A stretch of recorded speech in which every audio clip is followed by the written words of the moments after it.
నమస్తే. తెలంగాణ రాష్ట్రంలో రాజకీయ అతివేగంగా మారుతున్నాయి.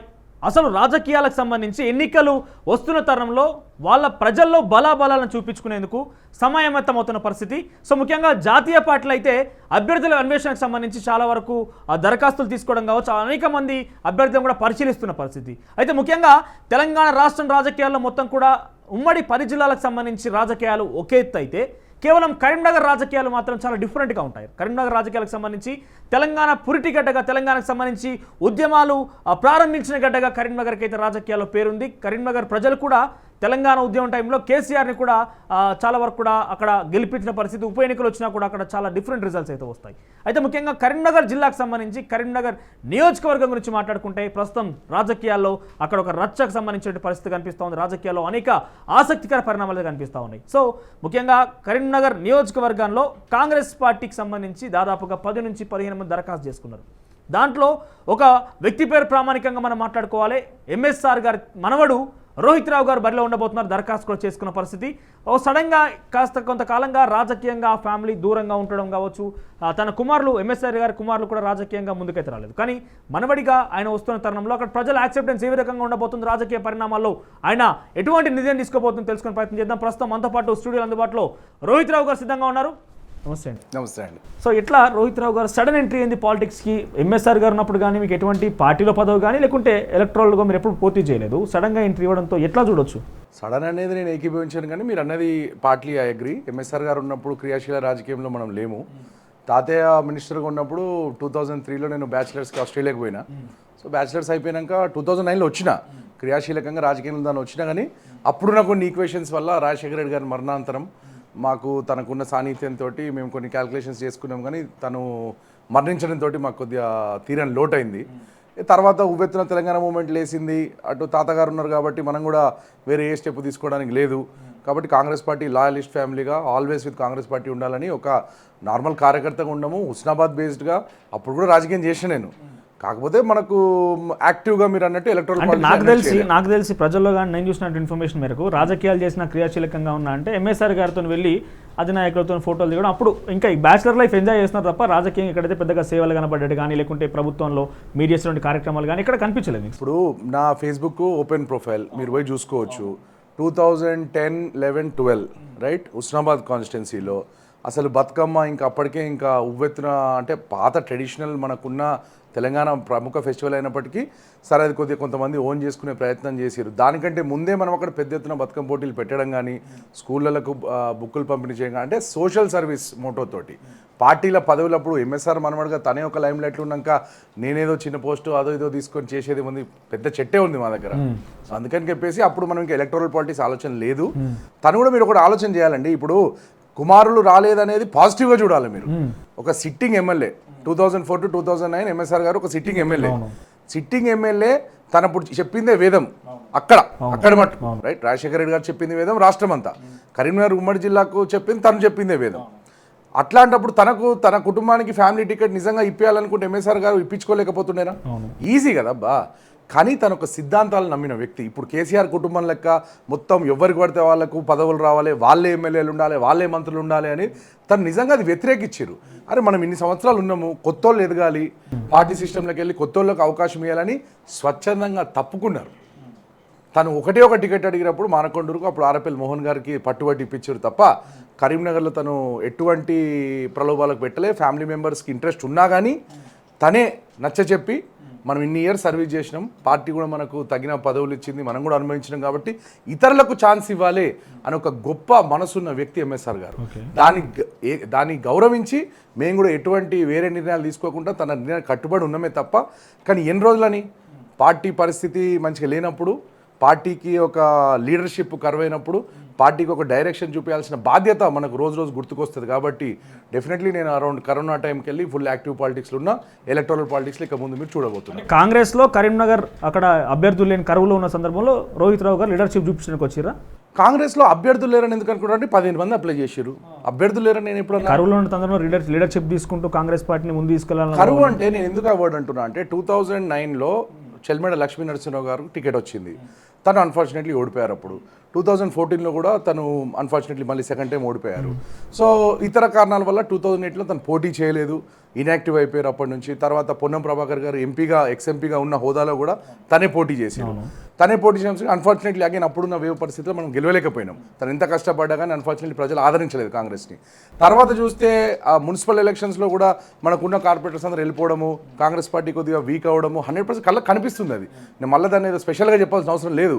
నా వంతు సహాయంగా నేను ఒక మన నమ్ముకున్న పార్టీ, చిన్నప్పటికెళ్ళి పెరిగిన పార్టీ, అరే మన పార్టీకి మనం హెల్ప్ చేస్తే బాగుంటుంది కదా అన్న ఒక గట్టి దృఢంతో నాకున్న ఒక మంచి కెరీర్ని వదిలిపెట్టి వచ్చిన. ఆ హెల్ప్ అనేది కూడా గత ఎన్నికలలో చేసి ఉండాలి. కానీ ఎందుకు మీరే లైమ్ లైట్లోకి వచ్చి నేనే వస్తానని చెప్తున్న టైంలో మీరు ఎక్కడ చూసినా ఎంఎస్ఆర్ గారి మనవడు, ఎంఎస్ఆర్ ఇదే మీ బ్రాండా? అసలు ప్రజాసేవలో రావాలా, రాజకీయాలు రావాలంటే ఎంఎస్ఆర్ మనవడు అని ఒక బ్రాండేనా? బ్రదర్, ఇప్పుడు కేటీఆర్ గారు ఉన్నారు. ఇవాళ సరే వద్దన్నా కాదనుకున్నా ఆయన ఒక యూత్ ఐకాన్ లెక్కనో ఒక ఐటీ ఐకాన్ లెక్కనో ఉన్నారు. తన రాజకీయ నేపథ్యం ఎట్లా ప్రారంభమైంది మీరు ఒకసారి ఆలోచించాలి. కేసీఆర్ గారు ఒక పార్టీ పెట్టిరు తెలంగాణ మూవ్మెంట్ పేరు మీద. తన కొడుకుగా తన ఎంట్రీ కొట్టిండు. ఇట్లా చిటికేస్తే జనరల్ సెక్రటరీ అయ్యిండు. ఇట్లా చిటికేస్తే పాపం అక్కడ కేకే మహేందర్ రెడ్డిని కాదని తొక్కి రైట్ ఎమ్మెల్యే టికెట్ కొట్టిండు. మళ్ళా సరే ఆడిగన్న ఆగిండా, ఆకలికి కొద్దిగా హద్దు ఉండాలి కదా, ఆడిగన్న ఆగిండా అంటే మళ్ళీ పోయి మమ్మీ మమ్మీ అని చెప్పేసి వంటింట్లో గొక్కితే మినిస్టర్ అయ్యిండు. అంటే ఏం అర్హత లేకుండా ఉద్యమం నేపథ్యం ఏం లేకుండా కేకే మహేందర్ రెడ్డి కంటే తీసుమారు కానీ కేటీఆర్ ఉద్యమంలో అది చెప్పండి. చేతి మీద ఉద్యమం అనే దాన్ని క్యాలిక్యులేట్ చేస్తే ఎవరు గొప్ప ఉద్యమం చేసి తక్కువ ఉద్యమం కాదు. ఉద్యమం అనేది ఉద్యమం అంతే. కేకే మహేందర్ ఉద్యమంలో 2 రోజులు పోయేసి అంటే అయిపోతుందా? కేటీఆర్ లీడర్ అయిపోతాడా? అయ్య పేరు చెప్పుకొని వచ్చిన రాజకీయ వారసుడు. అదే ఇప్పుడు నాది చూడండి, ఎంఎస్ఆర్ మనమణిగా నాది నా నైతిక హక్కు. నేను పెరిగింది ఆ నేపథ్యంలో కాబట్టి మా తాతగారు ఆయనే. కానీ కాంగ్రెస్ పార్టీ అధికారంలో లేదు. తను కూడా క్రియాశీల రాజకీయాలు ఎప్పుడో తప్పుకున్నారు. 2009 was is last electoral stint right. తర్వాత ఆయన బెడ్ రీడన్ అయిన పరిస్థితుల్లో ఆ టైంలో నేను వచ్చుట్టు ఆయన పాపం ఏమి హెల్ప్ చేయలేని పరిస్థితి. ఇక్కడ ఏదో గోరుముద్దలు తినిపించి రాజకీయ వారసుల్ని ప్రమోట్ చేసే ఫ్యామిలీకి వెళ్ళి రాలే. నేను తన ఉనికిని కాపాడాలి, నా వంతు సేవ కాంగ్రెస్ పార్టీకి చేయాలన్న ఒక గట్టి నిర్ణయంతో వచ్చిన. అది డిఫరెన్స్ బ్రదర్. అఫ్కోర్స్ ఎంఎస్ఆర్ మనం చలామణి అవుతున్నారంటే 100% అబ్బా, అది నా బర్త్ తోటి వచ్చిన ఐడెంటిటీ. అంతే తప్ప కేవలం ఒక రాజకీయ వారసుడుగా చూడాల్సిన అవసరం అసలుకే లేదు. అదొకటే బ్రాండ్ తో పోతే ప్రజల్లో గెలవడం సాధ్యం కాదు కదా. ప్రజలు యాక్సెప్ట్ చేయరు కదా. ఇంపాసిబుల్ అబ్బా, ప్రజలు యాక్సెప్ట్ చేయలేరు. కేవలం ఎంఎస్ఆర్ బ్రాండ్ తోనే వస్తే మాత్రం ఎంఎస్ఆర్ ని గెలిపించి ఇన్ని రోజులు మేము రాజకీయంగా ఎత్తుకున్నాం కానీ ఆయన మనవని కూడా ఎత్తుకోవాలంటే ఎట్లా యాక్సెప్ట్ చేస్తామని ప్రజలు కూడా 100% అబ్బా. నేను అనేది అదే కదా, నేను అనేది అదే. మేము అలాంటి నేపథ్యంలో రాలేదు. కాంగ్రెస్ పార్టీకి లీడర్షిప్ అక్కడ అవసరం ఉన్న టైంలో మనం కూడా అక్కడ ఎత్తుకొని ఒక 2 ఏళ్ళుగా కాంగ్రెస్ పార్టీని బలోపేతం చేస్తూ అక్కడ ఆర్గనైజేషన్ని బూత్ బై బూత్ ఆర్గనైజేషన్ని బిల్డప్ చేసి ఒక స్ట్రాంగ్ క్యాడర్ బేస్ని తీసుకొచ్చి ఎలక్షన్ రెడీకి తీసుకొచ్చినాం అక్కడ. అంతేకాకుండా సోషల్ యాక్టివిటీస్ పార్టీకి ఎందుకు మీకన్నా ముందున్నటువంటి వ్యక్తులందరూ కూడా ప్రయత్నం చేస్తున్నారు. మారిపోయిందని చెప్పి ఎట్లా చెప్తారు? నేను ఒక్కనే హీరో నేను అంటలేనబ్బా. సమిష్టి ఉంటుంది. పవర్ హిట్టర్స్ ఉంటారు, స్టడీగా ఆడేటోళ్ళు ఉంటారు. క్రికెట్ లాంగ్వేజ్లో మాట్లాడితే మనం పవర్ హిట్టింగ్ చేసినాం. ఏ ఇష్యూ అయినా డైరెక్ట్ గంగుల కమలాకర్ అనే వ్యక్తి 15 సంవత్సరాలుగా అక్కడ రాజ్యం వెళ్తున్నాడు కాబట్టి తన మీద మాట్లాడే నాయకుడు లేడు. కాంగ్రెస్లో లేడు, బీజేపీలో లేడు, ఏ పార్టీలో లేడు. అలాంటిది ఆయన అతనితోటి అతను చేస్తున్న అవినీతి పైన గలమెత్తిన ఏకైక నాయకుని నేను. కాబట్టి ఆ మెసేజ్ గట్టిగా నేను ప్రజలకు తీసుకుపోగలిగిన, ఆ ఇంపాక్ట్ అనేది నేను కరీంనగర్ అసెంబ్లీలో క్రియేట్ చేయగలిగిన. అది మీరు ఇంపాక్ట్ ఆలోచించాలి.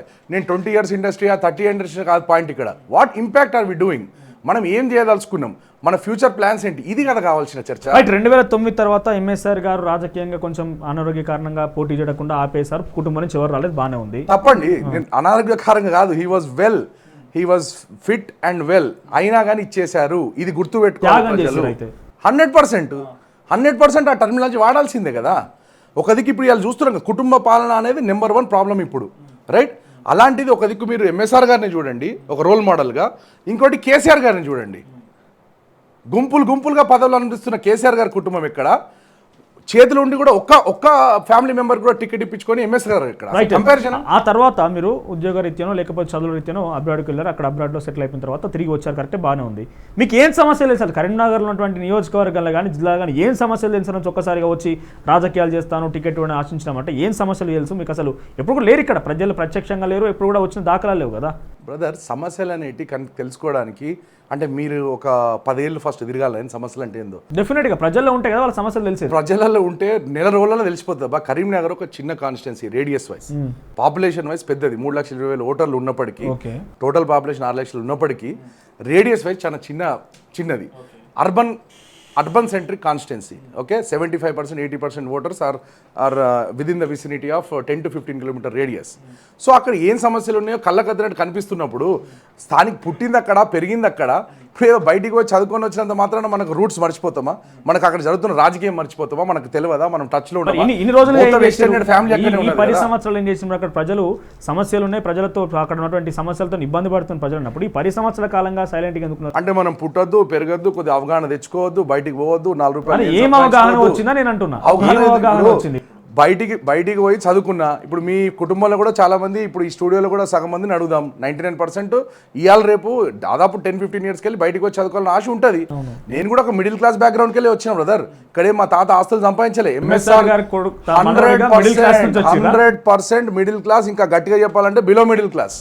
అంత ఆయన ఇల్లు చూడండి, ఆయన ఆస్తుల వివరాలు చూడండి, compare it with any other politician. ఆ ఏరాలో ఉన్న పొలిటీషియన్ చూడండి, 100% ఆయన ఎంత నాన్ కరప్ట్ ఇమేజో మీరు తెలుసుకుంటారు. అలాంటి టైంలో నేను కూడా నా భవిష్యత్తు కోసం ఇమీడియట్గా ఫస్ట్ ఒక పునాది ఉండాలి, ఎడ్యుకేషన్ ఉండాలి, గ్లోబల్ నాలెడ్జ్ మనం తెలుసుకోవాలని చెప్పేసి స్టెప్స్ తీసుకుంటాను తప్ప ఇక్కడ ఏదో 100 కోట్లు ఉండి నాకు అయ్యగానే కొడుకొచ్చి ఆయన పైసలు తీసుకొని వాళ్ళతో రాజకీయం చేసి అది పెద్ద రాజకీయం. దానికి పెద్ద మనం ఒక హీరో ఇరిగి చూడాల్సిన అవసరమా? ఈయన ఇప్పుడు కొన్ని పేర్లు చెప్పాలి. ప్రతి పార్టీలా ఈ పార్టీ ఆ పార్టీ అని చెప్పా, ప్రతి పార్టీలా మీరు మీ కుటుంబ పైసలు తీసుకొచ్చి రాజకీయం చేసేసి నేనేదో పెద్ద గొప్ప లీడర్ అయిపోయానని చెప్పుకుంటారు. లేకపోతే అన్ఫార్చునేట్ ఇన్సిడెంట్స్లలో ఫాదర్ చనిపోవడము, హస్బెండ్ చనిపోవడంతో రాజకీయాలు వచ్చిన వాళ్ళందరూ వాళ్ళకు ఒక సింపతి వే మీద ఫస్ట్ టైం గెలుస్తారు తప్ప వాళ్ళు నిజంగా కూడా నాకు చాలా రెస్పెక్ట్ ఎవరికంటే అండి. ఇప్పుడు ఫర్ ఎగ్జాంపుల్ మా దగ్గర కూడా చూస్తే పొన్నం ప్రభాకర్ గారు ఉన్నాడు. ఆయనకి ఎటువంటి ఫ్యామిలీ నేపథ్యం లేకపోయినా ఒక బలమైన బీసీ నేతగా ఎదిగిండు. అట్లాంటి వాళ్ళంటే నాకు చాలా గౌరవం. కాబట్టి నేను కూడా సరే నాకు ఎంఎస్ఆర్ గారే వరం, ఎంఎస్ఆర్ గారే అనేది ఇప్పుడు మీరు అంటారు చూడు, మీరు ఇంతసేపు ఇంటర్వ్యూ స్టార్ట్ ఎంతసేపు అయినా కానీ ఆ యాంగిలే ఆడుతున్నారు తప్ప ఆ ఇమేజ్ తోనే వస్తున్నారు కాబట్టి ఆ ఇమేజ్ మరి వర్కౌట్ ఎంఎస్ఆర్ మనవడని అర్హతతోనే మీకు ఓటేయాలా, లేకపోతే మీకు అక్కడ ప్రజలు మద్దతుగా ఉండాలా? బ్రదర్, ఎంఎస్ఆర్ మనవడని ఓటేయడానికి ఒక కారణం కూడా ఉన్నది. అలా ఏంటిదనంటే ఎగ్జాంపుల్ చెప్తా మీకు. 15 years MP, right, 3 terms, 14 years 15 years MP, ఒకసారి ఎమ్మెల్యే, స్టేట్ మినిస్టర్గా చేశారు, 2 terms, అంటే దాదాపు 10 years ఎమ్మెల్యే, మన ఆర్టీసీ చైర్మన్, ఏఐసిసి అంటే మన ఆల్ ఇండియా కాంగ్రెస్ కమిటీలో జనరల్ సెక్రటరీగా చేశారు. అంటే ముఖ్యమంత్రులను డిసైడ్ చేసే కెపాసిటీ ఉన్న పోస్ట్ అది.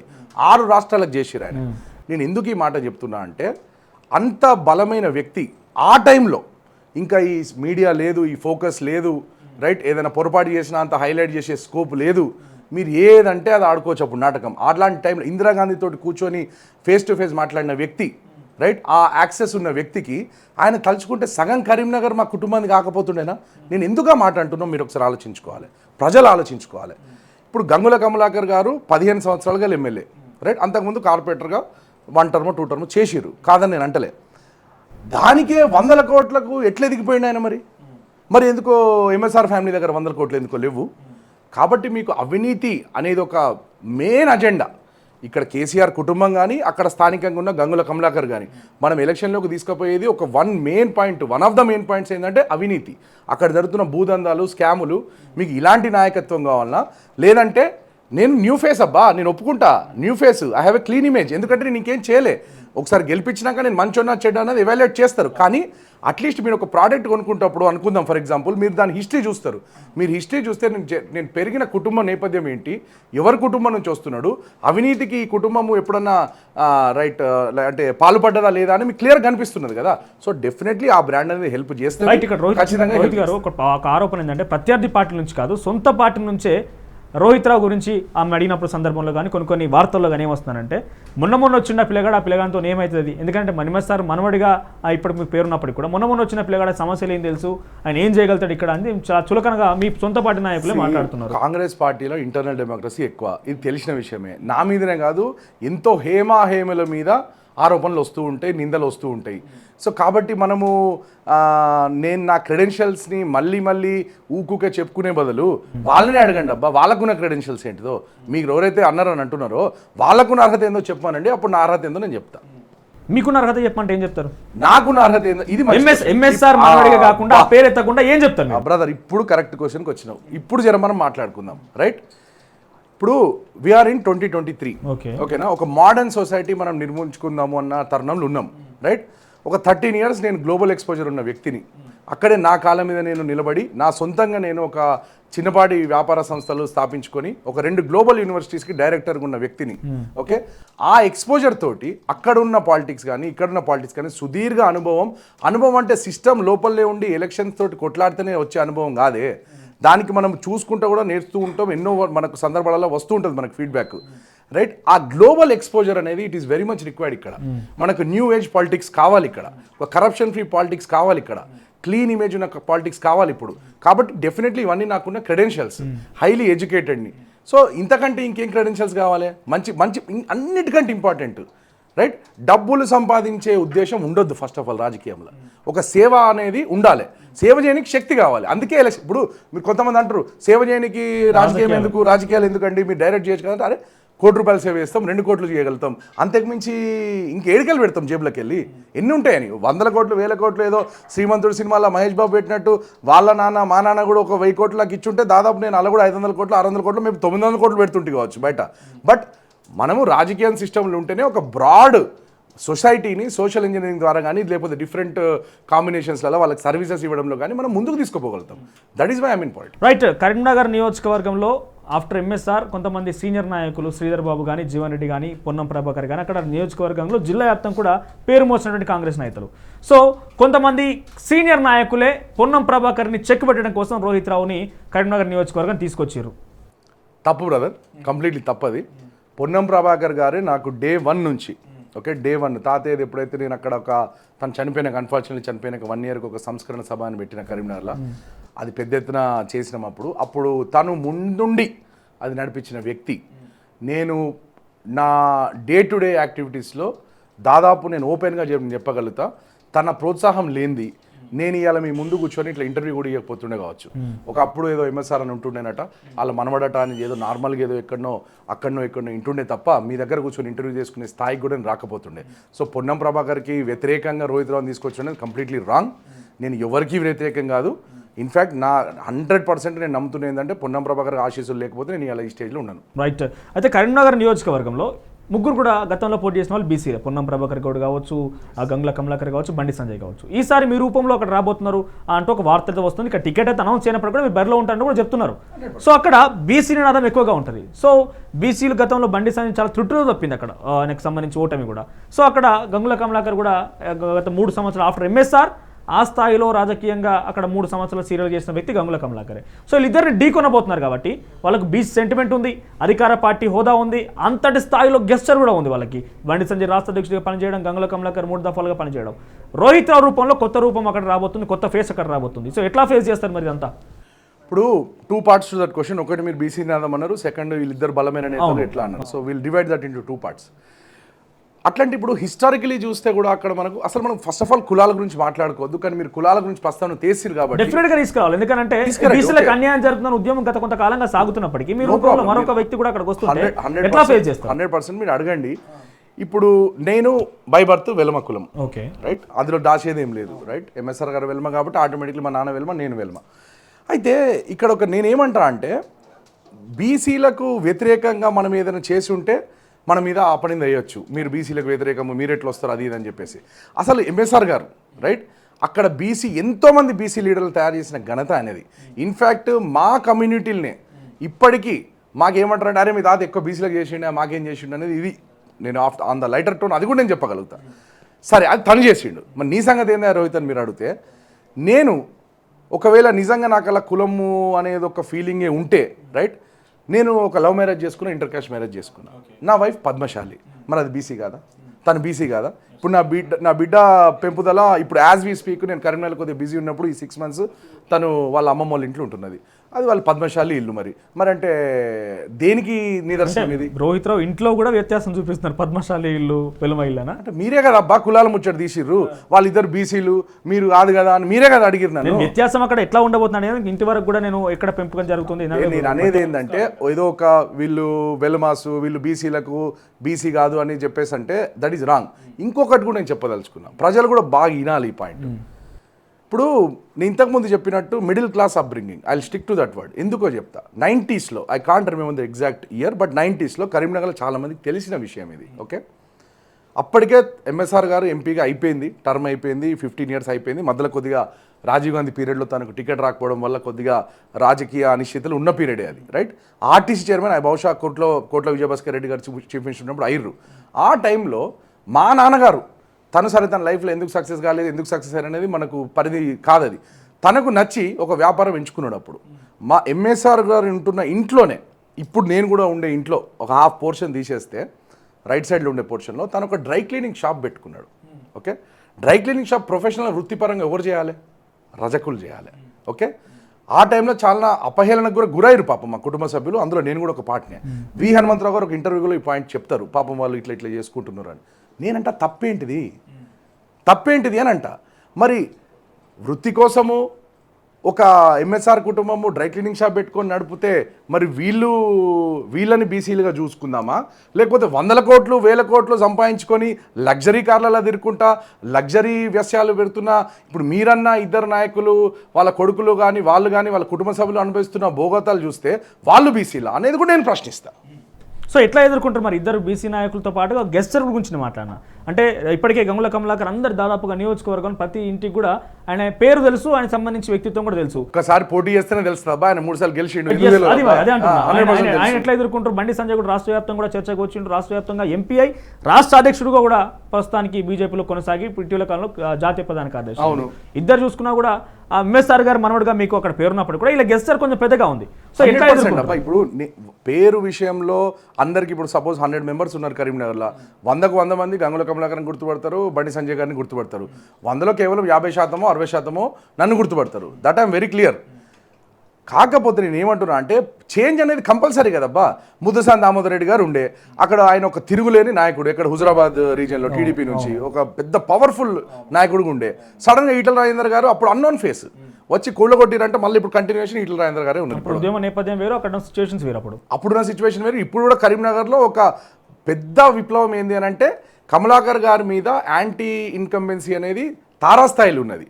అది బయట సర్వేల రూపంలో ప్రజల్లో కూడా అందరు ప్రజలలోనే అనేది. కాంగ్రెస్ పార్టీ నాయకులలో ఉంటే దాన్ని యాంటీ ఇన్కంబెన్సీ ఎట్లా అంటారు అబ్బా? మా ఆశ ఉంటుంది ఆయన ఓడిపోవాలని, బట్ ప్రజలలో ఉంటేనే కదా ఆయన ఓడిపోయేది. సో 100% ఇంత ఇప్పుడు ఇంకోటి అండి, ఇందిరాగాంధీ గారు ఓడిపోయారు, మా నాయకుడు రాహుల్ గాంధీ గారు కూడా అమెథీలు ఓడిపోయారు అన్ఫార్చునేట్లీ, రైట్. పెద్ద లీడర్లు ఎన్టీ రామారావు గారు పెద్ద లీడర్లే ఓడిపోయినప్పుడు వీళ్ళు ఏమన్నా తీసిమార్కాన్లా? ఖచ్చితంగా ఓడిపోతారు వీళ్ళు కూడా. సో ఏంటిది, సొంత నియోజకవర్గంలోనే ఆ పార్టీ నాయకుల నుంచి రోహిత్ రావుకి సపోర్ట్ అయితే లేదు. పొన్నం ప్రభాకర్ గారు సపోర్ట్ చేస్తాం మీరు చెప్తున్నప్పుడు 15 మంది అక్కడ అప్లికేషన్ చేసుకున్నారు. దాంట్లో కొత్తగా వినిపించే పేరు ఇటీవల కాలంలో కాంగ్రెస్ పార్టీలో జాయిన్ అయినటువంటి కొత్త జైపాల్ రెడ్డి గారికి అక్కడ టికెట్ ఇవ్వబోతున్నట్టు కూడా కొంత మేరకు సమాచారం మాకు అందుతోంది. ఒకటి బ్రదర్, 15 మంది అప్లై చేసుకున్నారు అని అంటే వీ షుడ్ వెల్కమ్ ఇట్. ఒక సైడ్ ఏమో మీరు టీఆర్ఎస్ చూడండి, రైట్, వాళ్ళు ఆల్రెడీ డిక్లేర్ చేశారు, ముందంజలు ఉన్నారు ఆ విషయంలో. ఎందుకు ఉన్నారు అంటే డిక్టేటర్షిప్, ఒక ఇంటర్నల్ డెమోక్రసీ లేదు. ఓకే, ఒక అప్లికేషన్ సిస్టమ్ లేదు. అసలు ఎవరు ఇంట్రెస్టెడ్ ఉన్నారు? సరే మీకు అర్హత ఉందా లేదా, మీకు నిజంగా అక్కడ టికెట్ వస్తుందా రాదా అనేది ఒక ప్రాసెస్లో తీయొచ్చు, రైట్. ఐడియలీ స్పీకింగ్ కాంగ్రెస్ ఇది ఇంకొక 2 months ముందు చేశానని నా పర్సనల్ అభిప్రాయం. చెప్తా, అది కొద్దిగా లేట్ ఉన్నామనేది నేను ఒప్పుకుంటా. కానీ అట్లీస్ట్ వీళ్ళు ఒక ప్లాట్ఫామ్ ఇస్తున్నారు కదబ్బా, తొక్తలేరు కదా. 15 మందికి ఇప్పుడు కాకపోతే ఫ్యూచర్లోనూ అవకాశాలు వస్తాయనో, లేకపోతే వాళ్ళ మనసులో మాట చెప్పుకొని వాళ్ళు అప్లై చేయడంలో తప్పు లేదు అని నేనంట. ఇంటర్నల్ డెమోక్రసీ అనేది కంపల్సరీ ఉండాలి. ఇక మీరు ఏదో కొత్త పేరు అదో ఏదో పేరు చెప్పారు, దాని గురించి నేనేం మాట్లాడా. ఎందుకంటే కొత్తగా వచ్చిన వాళ్ళు వస్తూ ఉంటారు పోతూ ఉంటారు. లాంగ్ టర్మ్గా పార్టీకి కొత్తగా అంటే పార్టీలో కొత్తగా వచ్చిరేమో కానీ ఆయన గత కొంతకాలం కరీంనగర్ నియోజకవర్గం కావచ్చు, చొప్పదండ్ల 2 నియోజకవర్గాలు కూడా తనదైన శైలిలో ఎటువంటి రాజకీయ పార్టీలు లేకపోయినప్పుడు కూడా సేవ చేస్తున్నారు, ప్రజల్లో ఉన్నారు, ప్రజలతో పాటుగానే వాళ్ళు కలిసిపోయినారు. బ్రదర్ నేను ఏమంటున్నా అంటే నేను ఇండివిజువల్ క్యాండిడేట్స్ పైన నేను కామెంట్ చేయదలుచుకోలేదు. ఓవరాల్గా 15 members అప్లై చేసిర్రు. ఆ 15 membersలో నేను కూడా ఒక్కరిని. 100% నీకు టికెట్ వస్తుందా రోహిత్ రావు అంటే నేను చెప్పలేను, ఐడ్ బి లైయింగ్.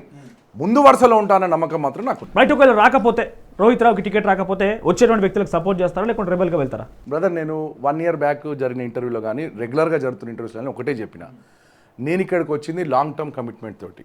ఏదో T20 మ్యాచ్ ఆడడానికి రాలే, మనం టెస్ట్ మ్యాచ్ ఆడడానికి వచ్చినాం. సరే మనకు ఇప్పుడు కావాలని అడుగుతున్నాము, మనం గెలుస్తామన్న నమ్మకం ఉన్నది, మనం అయితేనే గెలుస్తామన్న నమ్మకం కూడా ఉన్నది. అదే మనం హైకమాండ్కి చెప్తున్నాం, ఇక్కడ పార్టీ పెద్దలకు చెప్తున్నాం, లోకల్లో అందరికీ. ఢిల్లీ కూడా నేను పోయినప్పుడు ఇదే చెప్పిన. అదృష్టవశాత్తు వస్తే కొట్లాడతాం, ప్రజలు నిర్ణయిస్తారు, మనం ఫస్ట్ వస్తామా సెకండ్ వస్తామా థర్డ్ వస్తామా, అదొక చరిత్ర. రాలేదు అని చెప్పేసి డిసప్పాయింట్ అయిపోయి మనము రెబల్ చేసి ఏం సాధిస్తాము? ఎందుకోసం మనం వచ్చినాము?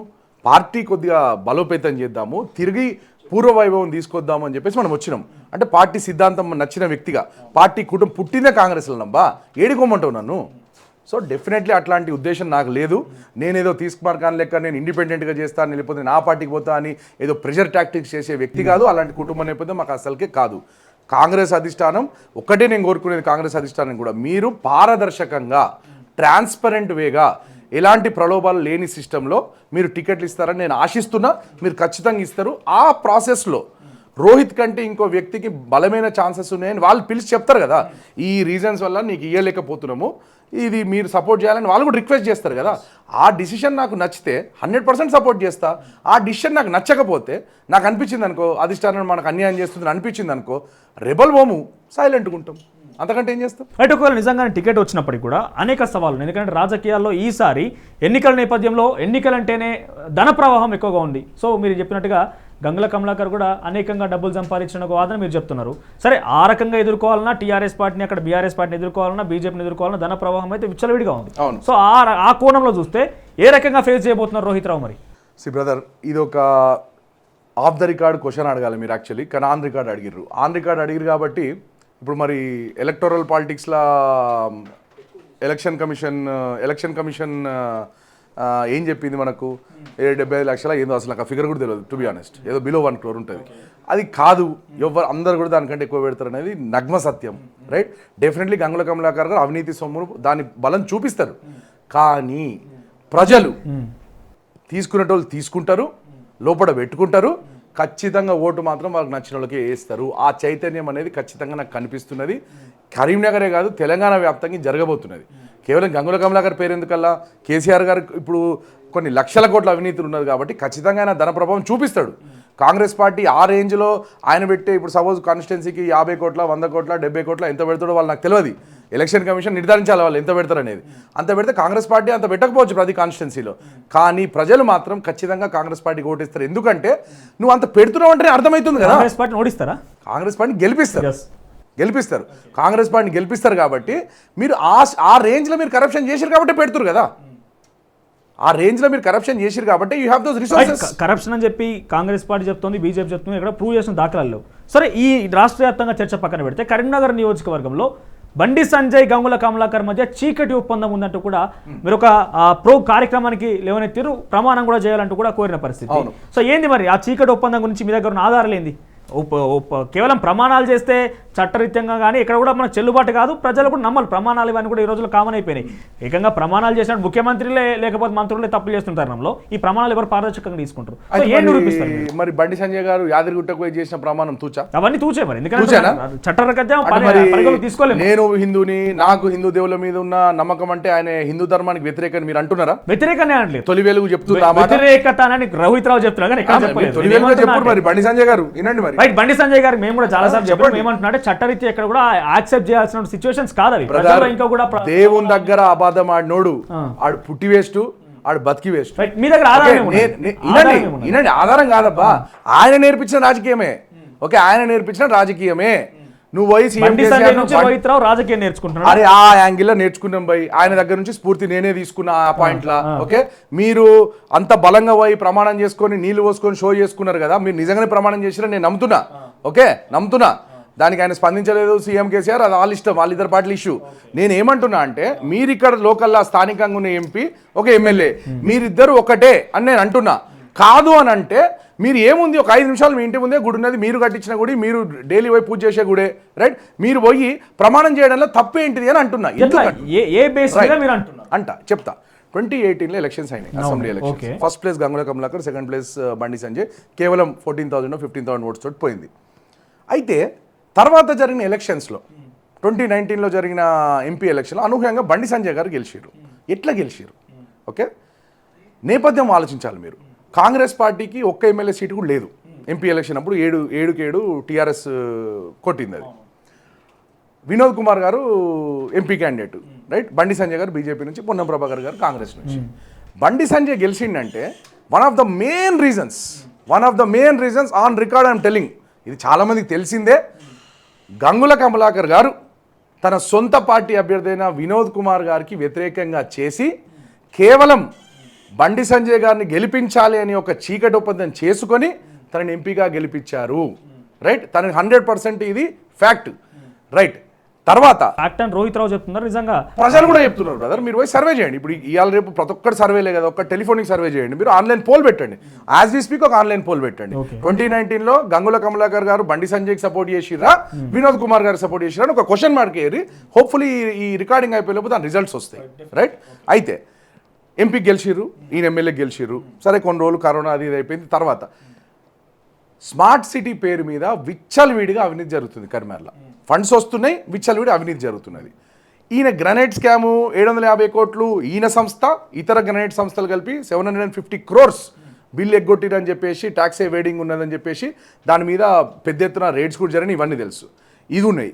తర్వాత ఒక మొనోపలి, ఏది ఇల్లు కూలగొట్టడం కానీ, లోకల్ స్థానికంగా ఉన్న గల్లీలు ఉన్న సమస్యలు కూడా చెప్తున్నా. తర్వాత ఇసుక దందా నడిపించడం కానీ, ఒక గుట్క దందాలో కూడా వీళ్ళ ప్రమేయం ఉండేది. ఇవన్నీ చేస్తున్న తరుణంలో నేనేమంట ఒకటే అంట, అరే మీరు ఎంపీ కదా, రైట్, మీరు ఎంపీ, మీ ప్రధాన పోరు ఎవరితోటి? టీఆర్ఎస్ తోటి. మీరు కాంగ్రెస్ పార్టీని లెక్కలు తీసుకోలే కదా అప్పుడైతే. మీరు ఏమన్నారు? మేమే ప్రధాన ప్రత్యర్థులము, మేమే ముఖ్యమంత్రులు అవుతాం, మేమే గవర్నమెంట్ ఫామ్ చేస్తాం అన్నప్పుడు మరి స్థానికంగా ఉంటున్న నీ మిత్రుడు నీకు కనిపిస్తలేడా? పందికొక్క లెక్క బలిసిన గంగుల కమలాకర్ నీకు కనిపిస్తలేడా? ఇష్టానుసారంగా ఆయన దోపిడీ చేస్తుంటే మీకు కనిపిస్తలేదా? బండి సంజయ్ గారు ఒక్క స్టేట్మెంట్ అని ఇచ్చిర్రా? గ్రనేడ్ మీద 2 సార్లు 3 సార్లు మాట్లాడిండబ్బా. మరి మాట్లాడినాక బండి సంజయ్ గారు ఇప్పుడు ఎందుకు మాట్లాడతలేరు? అంటే ఏం ముట్టినాయి మీకు? విల్లానా, కార్లా, డబ్బులా? ఆన్సర్ చెప్పాల్సింది బండి సంజయ్ గారు. ఓకే, ఒక్క స్టేట్మెంట్ ఉండదా అబ్బా? వీళ్ళిద్దరు, మీరే కదా బలమైన లీడర్స్ అంటున్నారు. ఇద్దరు సపరేట్ పార్టీస్లే ఉన్నారు కదా, ఒకరు బీజేపీలోనూ ఒకరు టీఆర్ఎస్ ఉన్నారు. మరి ఎందుకు ఒకరి మీద ఒకరు వ్యతిరేకించుకుంటలేరు? ఎందుకు? బండి సంజయ్ ఎంతసేపు సీఎం కేసీఆర్ మీద అంటాడు, రైట్. మరి స్థానికంగా ఉన్న గంగుల కమలాకర్ కనిపిస్తలేడా నీకు? నువ్వు ఇప్పుడు మళ్ళీ ఎమ్మెల్యేగా వస్తున్నావు కదా, మళ్ళీ ఎమ్మెల్యేగా వచ్చి నువ్వు గంగుల కమలాకర్ ఓడిస్తాను, నువ్వు ప్రజలు నమ్మిస్తున్నావు కదా. మరి ఏ ఆధారాలతో నువ్వు ఎట్లా నమ్మంటావు నిన్ను? అందుకే నేను ఏమంటున్నా, స్టేట్మెంట్ లేదు. వాళ్ళిద్దరి మధ్య లోపాయికారోపం ఉంది, ఏదో ఉందని ఆరోపణలు చేస్తున్నారు. ఈ ఆరోపణలకు సంబంధించి ఏదైనా ఒక్క ఆధారమైన రోహిత్ రావు గారు నిరూపించగలుగుతారా? ఒక ఆధారం ఏంది బ్రదర్? మీరు మొత్తం ప్రెస్ రికార్డ్స్ తీసి చూడండి. ఒక స్టేట్మెంట్ అన్నా బండి సంజయ్ గారిది ఉన్నదా? ఇంకొక ఆధారం, ఇంకొకటి మంచి గుర్తు చేసిరు. తను ఒక కేసు ఫైల్ చేసిరు. ఎవరు? గంగుల కమలాకర్ గారు, బండి సంజయ్ గారు గంగుల కమలాకర్ మీద ఒక కేసు ఫైల్ చేశారు. ఏమని? తను సబ్మిట్ చేసిన ఎలక్షన్ అఫిడవిట్లో కొన్ని లోపాలు ఉన్నాయని. సిమిలర్ లైన్స్లో పొన్నం ప్రభాకర్ గారు కూడా ఫైల్ చేశారు. హైకోర్టులో ఆ కేసు విచారణకు వచ్చిన పలు సందర్భాలలో పొన్నం ప్రభాకర్ గారు వెళ్ళి తన వాదన, తన లాయర్ ద్వారా, తన పర్సనల్గా వెళ్ళి కూడా తను ఇచ్చే ఎక్స్ప్లెనేషన్ ఉంటుంది కదా, మీరు ఎందుకు చేసిన ఆరోపణలు చేస్తున్నారు, మీ స్టేట్మెంట్ రికార్డ్ చేసుకోవాలి కదా, చేసిరు. అలాంటిది బండి సంజయ్ గారు మరి ఎందుకు పోవట్లేదు? రీసెంట్గా పేపర్లలో క్లిప్పింగ్స్ మీకు పంపిస్తాయి. రీసెంట్గా అంటే 18th అనుకుంటా, 18th ఆగస్టు నుంచి 23rd ఒక విండో ఉండే, దానికి కూడా తను పోలే. అంతకుముందే 2-3 సార్లు వాయిదా వేయించుకున్నాడు. ఎందుకని? మీ ఫ్రెండ్ని కాపాడాలనే కదా. ఈ మధ్య అఫిడవిట్ కేసులో ఆల్రెడీ ఎమ్మెల్యేల తీర్పులు వచ్చినాయి కదా వ్యతిరేకంగా. సో అట్లా మళ్ళీ అమ్మో ఎట్లా నా దోస్తు గంగుల కమలాకర్ ఆయనతో ఉన్న ఎమ్మెల్యే పదవి పోతే నా సంగతి ఎట్లా, నాకు వచ్చే ఫండింగ్ సంగతి ఏంది, రేపు పొద్దున్న నేను బతికే ఆయన మీద కదా, ఎట్లా మరి అని చెప్పేసి ఆయన కోర్టు కేసులకు పోతలేడు. ఇది ఆధారం సరిపోదా? ఎందుకు పోతలేరు మీరు? ఆయన ఎక్స్ప్లెనేషన్ ఇచ్చిండా? ఒకసారి అంటాడట నేను పార్లమెంట్ పోవాలండి, అంతకుముందు ఒకసారి ఎక్స్ప్లెయిన్ రిటర్న్ ఇచ్చుకున్నాను లీగల్గా. నేనంట బండి సంజయ్ గారు పార్లమెంట్ పోయి చేసేదేందబ్బా? ఆయనకి హిందీ రాదు, ఇంగ్లీషు రాదు, తెలుగులో మాట్లాడదామంటే అది మనకు అర్థం కాదు. ఆయన ఏం చేసిండు? ఆయన మొన్న ఒకసారి పార్లమెంట్లో మాట్లాడితే ఇక అదొక వదిలే, దాని గురించి చర్చ వద్దు, కానీ అదొక బిగ్గెస్ట్ కామెడీ. ఏం మాటలు రాకుండానే బండి సంజయ్ 2 సార్లు ఎమ్మెల్యేగా పోటీ చేసిండు, 3వ సారి అత్యధిక మెజార్టీతో ఎంపీ గెలిచిండా. ఆయన మాట్లాడే స్పీచ్లో ఒక 4 స్పీచ్లు మీరు రిపీట్ చేసుకోర్రి, వచ్చిందే గదే ముచ్చట, గదే హిందుత్వం తప్ప ఆయన మాట్లాడింది ఏంది? కర్మేర్ చేసిన అభివృద్ధి ఏంటిది? ఆయనకు అసలు ఏమైనా విజన్ ఉన్నదా? ఒక క్లారిటీ ఉన్నదా? ఏమున్నదని చెప్పేసి ఇంతసేపు మత కల్లోలాలు సృష్టించాలనే లాంగ్వేజ్లో మాట్లాడతాడు తప్ప ఆయన అసలు స్పష్టంగా మాట్లాడింది మీరే ఒక వినిపించండి నాకు, I will be surprised. So కరీంనగర్లో బండి సంజయ్ పరిపాలన గురించి చెప్పాలంటే ఏం చెప్తారు? ఎట్లా ఉంది? 0 అట్టర్ ఫెయిల్యూర్. మొన్న ఒక ఛాలెంజ్ చేసినాం మేము, కాంగ్రెస్ పార్టీ ఎంపీలు మోస్ట్ రీసెంట్గా ఉన్నది పొన్నం ప్రభాకర్ గారు, అంతకుముందు సరే రకరకాల చొక్కారావు గారు ఉండే, ఎంఎస్ఆర్ గారు ఉండే, రకరకాలు ఉన్నారు. మేమేమన్నాము, మీరు ఒక సెల్ఫీ, మీరు కంప్లీట్ చేసిన ప్రాజెక్ట్, కొబ్బరికాయలు కొట్టుడు గడ్డపారలు పట్టుకున్నాడు కాదు బాబు, కంప్లీట్ చేసిన అంటే రిబ్బన్ కటింగ్ ఉంటుంది చూడు, ఆ ప్రాజెక్ట్ ఏదైనా ఉంటే ఒక్కసారి సెల్ఫీ. బండి సంజయ్ గారు వద్దు, పెద్ద నాయకుడు కదా, చాలా బిజీ ఉంటాడు, వాళ్ళు నాయకులు ఉంటారు కదా, యువ మోర్చా వాళ్ళు వీళ్ళు ఎవరో నగరాధ్యక్షులు వాళ్ళు వీళ్ళు ఉంటారు కదా, వాళ్ళని పోయేసి ఒక్కసారి ఒక సెల్ఫీ పెట్టుకొని గిది మేము కంప్లీట్ చేసినాం అని చెప్పాను. ఎంపీ నిధులతో చెప్పు. ఆయన ఒకటిసారి పబ్లిక్ రిప్రజెంటేటివ్ అయ్యాడు, కానీ 4.5 years అయిపోయింది కదబ్బా దాదాపుగా. జస్ట్ ఇంకా ఆల్మోస్ట్ ఇంకా 6 months 5 కోట్లు వేసుకున్నా సుమారుగా 20-25 కోట్ల వరకు ఏం చేసిండు పెట్టుమని చూపిమని. అదే same thing most recent MP మాది పొన్నం ప్రభాకర్ గారు 12 చూపిస్తాం మేమని సవాల్ చేసినాం. 12 చూపిస్తామని సవాల్ చేసినాం. అంటే అదొక్కటి చాలా తప్ప. ఆయన ఏం చేసిన అర్థం కానికి ఏం చేయలేదు ఆయన. సో గంగుల కమలాకర్ ఎట్లా ఉంది? గంగుల కమలాకర్ 3 దఫాలుగా సీరియల్గా అసలు ఓటమి ఎరిగినటువంటి రీతిలో ఆయన దూసుకుపోతున్నాడు. ప్రతిసారి కూడా అత్యధిక మెజార్టీతో గెలుస్తున్న పరిస్థితి. లాస్ట్ సారి కొంచెం త్రుటిలో తప్పింది, బండి సంజయ్కి కొంతమేరకు ప్రజలు మద్దతుగా ఉన్నారు. సో ఈసారి మరోసారి కంటెస్ట్ చేయబోతున్నారు. ఆయన పరిపాలన గురించి మాట్లాడిన, ఆయన యొక్క అభివృద్ధి ఫలాల గురించి మాట్లాడినట్టు ఏం చెప్తారు? బ్రదర్, అభివృద్ధి టాపిక్ వస్తా. ఆయన బలమైన నేత 3 సార్లు గెలిచిండనే దాని మీద నేను ఒక చిన్న కమెంట్ చేయదలుచుకున్నాను. 2009లో తను మొదటిసారి గెలిచారు. 2009లో తెలుగుదేశం పార్టీ టికెట్. ఓకే, అప్పుడు తనకు కలిసి వచ్చిన అంశం ఏంటిదంటే బలమైన బీసీ నినాదం అప్పుడు వినిపిండది. అప్పుడు ఇక్కడ నుంచి ఎంపీగా పొన్నం ప్రభాకర్ గారు గెలిచారు, తను ఎమ్మెల్యేగా గెలిచారు. బీసీ నినాదం అనేది బాగా మంచిగా వర్కౌట్ అయింది, తనకు లాభం చేకూర్చింది, తను ఈజీగా బయటపడ్డారు. రైట్. కమింగ్ టు 2014 తను నిజంగానే తెలుగుదేశంలో ఉండి కంటిన్యూ అయ్యి మళ్ళీ ఒకసారి గెలిచారంటే అరే తీస్మార్ ఖాన్, గంగుల కమలాకర్ ఖాన్ అని మనం అనుకోవచ్చు. కానీ అక్కడ జరిగింది ఏంటనే చివరి నిమిషంలో మళ్ళీ ఆయన టీఆర్ఎస్కి వెళ్ళిపోయాడు. టీఆర్ఎస్ అదొక వేవ్, అప్పుడు తెలంగాణ సెంటిమెంట్ వేవ్. రైట్. ఉద్యమ నేపథ్యంలో సరే ఇచ్చింది కాంగ్రెస్ అయినా ప్రజలు దాన్ని ఆదరించలేదు, చరిత్రనే. అన్ఫార్చునేట్లీ ఇచ్చిన వాళ్ళకు ప్రజలు ఆదరించలేదు, కానీ షో పుటప్ చేసిన వాళ్ళకి చేసారు. వాట్ ఎవర్ ఇట్ ఈస్, ఆ వేవ్లో తను గెలిచిండు. సో 2 సార్లు కూడా తనకు ఒక వేవ్స్ సపోర్ట్ అయినాయి. కమింగ్ టు 2018 తెలంగాణ వాదం తగ్గింది, ఉంది, మళ్ళీ వచ్చింది. మళ్ళీ అప్పుడు కొద్దిగా కాంగ్రెస్ పార్టీ చేసిన కొన్ని స్ట్రాటజిక్ మిస్టేక్స్ వల్ల, పేర్లు వద్దు కానీ కొంతమంది లీడర్లను ప్రమోట్ చేయడం వల్ల అది మళ్ళీ కూడా తెలంగాణ వాదం అనేది కొద్దిగా మళ్ళీ వాళ్ళు తెరపైకి తీసుకొచ్చారు. కాబట్టి అదొక వేవ్ వచ్చింది. బట్ తనకు బలంగా సపోర్ట్ అయింది ఏంటంటే, అప్పుడు నేను ఒక సింపుల్ ఈక్వేషన్ చెప్తాను. తనకు 80,000 ఓట్స్ వచ్చినాయి. కమలాకర్ గారికి 80,000, బండి సంజయ్ గారికి 66 సంథింగ్, కాంగ్రెస్కి క్లోజ్ టు 40,000 వచ్చినాయి. అయితే ఇలా మీరు ఆలోచించాల్సింది ఏంటంటే, difference between Congress and Gangula Kamalakar is around 40,000. Okay, ఈ 40,000 ఏమైందంటే అక్కడ స్థానికంగా ఉన్న ముస్లిం ఓట్స్ పోలైనాయి, దాదాపు 45,000 పోలైన ఓట్లు. అక్కడ ముస్లిం బూత్స్ ఏంటి అనేది మనకు తెలిసిపోతుంది కదా. 45,000 ఓట్స్లో 42,000 క్లోజ్ టు 42,000 మధ్యలో గంగుల కమలాకర్ గారికి పడ్డాయి. అవి ఒక మొత్తం సాలిడ్ ఓట్ బ్యాంక్ అనేది అటు షిఫ్ట్ అయింది. ఎందుకు? ఆయన మీద అభిమానంతో కాదు, బండి సంజయ్ మీద ఉన్న భయంతో. వాళ్ళకు ఒక అపోహ ముస్లిమ్స్లో, అరే ఈయన వచ్చేస్తే మనకు అంతే కదా. ఆయన క్యారెక్టర్, ఆయన హిస్టరీ చూస్తే ఎక్కడైనా ఆయన మరి నిజంగా ఏమైనా చేస్తాడా అన్న ఒక భయం అనేది క్రియేట్ అయింది. ఆ భయంతో ఈయన మీద ఉన్న ప్రేమ కాదు, ఈయన చేసిన అభివృద్ధి కాదు, ఇంకోటి కాదు, ఆ ఎన్ బ్లాక్, ఆ 40,000 ఎన్ బ్లాక్ వచ్చేసి జనరలీ హిస్టారికలీ కాంగ్రెస్ రావాల్సిన ఓట్ బ్యాంక్ పోయేసి కాస్త టీఆర్ఎస్కి పడ్డది.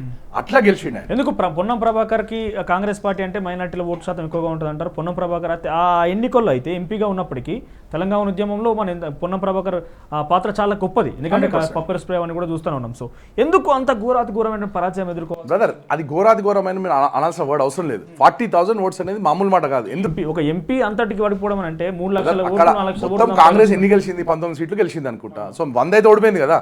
ఆ 100లో అదొక్కటి అంతే తప్ప మొత్తము అదేదో ఇప్పుడు కర్ణాటక లెక్క స్వీప్ కొట్టి అది ఓడిపోయినామంటే మీరు అన్నది నేను ఒప్పుకుంటా, ఏకీపిస్తా. మెజారిటీ స్థానంలో కాంగ్రెస్ పార్టీ ఓడిపోయింది, అది చరిత్ర. రైట్. మీరు నేను గమనించాల్సిన పాయింట్ ఏంటంటే, అక్కడ ముస్లిమ్స్ అప్పుడు ఆదరించలేదు.